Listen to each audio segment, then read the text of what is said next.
শীতের দিন পিঠাপুলির মজাই আলাদা। আর এই মজার পিঠাপুলির একটা রেসিপি আমি আপনাদের সঙ্গে শেয়ার করব আজকে। আশা করছি রেসিপিটি আপনাদের খুবই ভালো লাগবে। আসসালামু আলাইকুম বন্ধুরা, আশা করছি সবাই অনেক ভালো আছেন। আমি জাকিয়া সুলতানা পাঁচবিবি থেকে বলছি। আমি আজকে যে রেসিপিটা করছি এই রেসিপিটির নাম হচ্ছে দুধ পুলি। আমরা শহুরে ভাষায় বলি আর গ্রামের ভাষায় বলে দুধের কুশলি। তো আমি প্রথমে এখানে কড়াইয়ে কিছুটা পানি দিয়ে দিয়েছিলাম, দেখতেই পেলেন তার মধ্যে 1 চা চামচ লবণ দিয়েছি।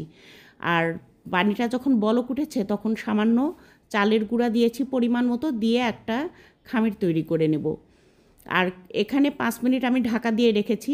বেশি চাল দিয়ে একেবারে টাইট করে তৈরি করে নেবেন না, এখানে একটু নরম নরম থাকবে, সেই পর্যায়ে ঢাকনা দিয়ে ঢেকে চুলার জালটা 5 মিনিট লো করে রাখবেন। আর 5 মিনিট পর ঢাকনা ওপেন করে একটু আবারও উল্টে পাল্টে দিয়েছি। আর এই যে একটা বড় ডিশের মধ্যে ঢেলে নিয়েছি, এগুলো মথে নিতে হবে। আর প্রচণ্ড গরম, চালের গুঁড়াটা গরম গরমই মথে নিতে হয়, হাতে খুব গরম লাগছিল, তাই একটা বাটিতে করে ঠান্ডা পানি নিয়েছি। যখন যখন গরম লাগছে একটু করে মথে নিচ্ছি আর পানিতে হাত ডুবিয়ে নিচ্ছি। সেই সাথে বলে রাখছি, যারা আমার চ্যানেলে আজকে নতুন, অবশ্যই একটি সাবস্ক্রাইব করে পাশে থাকা বেল আইকনটি বাজিয়ে অল অপশানে একটা ক্লিক দেবেন দয়া করে। তাহলে আমার চ্যানেলের সব ভিডিও আপনাদের কাছে পৌঁছে যাবে। আর ভিডিও ভালো লাগলে একটা লাইক দিয়ে পুরো ভিডিওটা কন্টিনিউ করবেন, আশা করছি ভালো লাগবে। ভিতরে একটুও লাম্পস না থাকে। খুব ভালোভাবে মথে নিচ্ছি, দেখতেই পাচ্ছেন অত্যন্ত শক্ত হাতে আমি ডলে ডলে এটা মথে নিচ্ছি।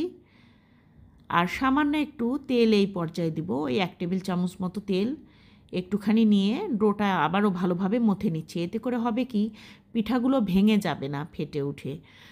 বানাতে বানাতে যেহেতু অনেকটা সময় লাগবে, তাই খুব ভালোভাবে ডোলে মথে নিয়েছি। আর খুব নরম সুন্দর একটা সফট ডো তৈরি করে নিয়েছি। আর এগুলো এখন আমি একটা প্লেটে ট্রান্সফার করে নেব। ছোট্ট প্লেটে ট্রান্সফার করে নিয়ে এই ডিশটাতে একটুখানি চালের গুঁড়া ছড়িয়ে দিয়ে আবারও এইভাবে হাত দিয়ে সব কিছু মিশিয়ে দিলাম। এতে করে পিঠা রাখবো যাতে লেগে না যায় সেই জন্য। আর একটুখানি লেচি কেটে নিয়ে হাত দিয়ে এরকম গোল করে চ্যাপটা করে নিয়ে তারপরে বাটি তৈরি করে নিচ্ছি।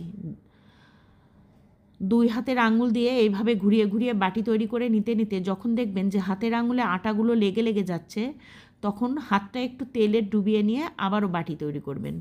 তাহলে আপনার হাতটা একদম ক্লিন থাকবে আর আপনি তৈরি করে পিঠাটা অনেক শান্তি পাবেন, আর পিঠাটা ফেটেও উঠবে না। আর ভিতরে কাঁচা নারকেল কুড়িয়ে রাখা হয়েছে, সেটা দিয়ে দিলাম। আর পিঠার মুখটা এইভাবে বন্ধ করে দিচ্ছি। খুবই সহজ, আপনারা তো পুলি পিঠা বানাতে সবাই জানেন। এই পিঠাটা আমার শ্বশুরবাড়ির অঞ্চলের অত্যন্ত জনপ্রিয় একটা পিঠা। আমার শ্বশুরবাড়ি বগুড়ার কাহলু অঞ্চলে এই পিঠা ছাড়া তাদের জামাই আমিয়ের আদর এবং খানাপিনা দাওয়াত কিছুই সম্পূর্ণ হয় না শীতকালে। তো সেই জন্য এই পিঠাটার খুবই কদর আমার শ্বশুরবাড়িতে। আমরা শহরের মানুষ এটাকে দুধ পুলি বলি, আর আমার শ্বশুরবাড়িতে এটাকে বলে দুধের কুশলি, কুশলি পিঠা বলে। তো কোন কোন অঞ্চলে কুশলি বলে একটু কমেন্টে জানিয়ে যাবেন প্লিজ, আমার তাহলে খুব ভালো লাগবে। আর এখানে পানি দিয়ে শিরা তৈরি করে নিচ্ছি। একটুখানি পানি দিয়েছি, তার মধ্যে গুড় দিয়ে দিলাম ছোট ছোট করে কেটে রাখা, তার মধ্যে একটা তেজপাতা, একটা দারচিনি ভালো ছোট্ট করে কেটে নিয়েছি মাঝখান থেকে, আর একটা সাদা এলাচ খুব ভালোভাবে থেতো করে নিয়ে দিয়েছি। আর দুধের সঙ্গে পিঠা তৈরির পরে যে কোরানো নারিকেলটা ছিল বাকি, সেটা দুধের সঙ্গে দিয়ে দিয়েছি। এই পিঠাটাতে দুধের সঙ্গে এইভাবে শিরার মধ্যে নারকেল ছড়িয়ে দেয়, এতে করে খেতে খুব ভালো হয়। আর এখন এগুলো তেল দিয়ে তেলের মধ্যে ফ্রাই করে নেব। আর বন্ধুরা, যারা এখনও আমার চ্যানেলটি সাবস্ক্রাইব করেনি, একদম আমার চ্যানেলে আজকেই নতুন, তারা অবশ্যই দয়া করে আমার চ্যানেলটি সাবস্ক্রাইব করে দিবেন, যাতে নিত্য নতুন ভিডিও আপনার কাছে যায়। আর সেই সঙ্গে কিন্তু পাশে থাকা বেল আইকনটি অবশ্যই বাজিয়ে অল অপশনে একটা ক্লিক দিয়ে দিবেন, তাহলেই সব ভিডিও ছাড়ার সঙ্গে সঙ্গে আপনাদের কাছে চলে যাবে ইনশাআল্লাহ। আর এইভাবে পিঠাগুলো আমি ভেজে নিচ্ছি, খুব সুন্দর গোল্ডেন কালার করে ভেজে নিচ্ছি, দেখতেই পাচ্ছেন। বন্ধুরা, ভিডিওর কোনো অংশ যদি আপনাদের কাছে একটুও ভালো লাগে, দয়া করে একটি লাইক দিয়ে কমেন্ট করে যাবেন যে ভিডিওটা বা রেসিপিটা আপনাদের কাছে কেমন লেগেছে আজকে। আর পিঠাগুলো আমি ভেজে নিয়েছি, আর পাশেই আমি একটা পাতিলে করে শিরাটা যেটা তৈরি করে নিলাম সেটা রেখেছি। আর গরম গরম শিরার মধ্যে গরম গরম পিঠাগুলো দিয়ে দিচ্ছি। তো এইরকম ঢাকনা দিয়ে আবারও ঢেকে দিচ্ছি। গরম গরমই দিতে হয়।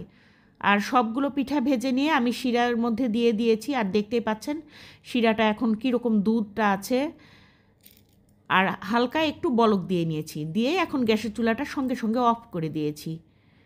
আমি দুধের পিঠাগুলো এরকম করেই তৈরি করি।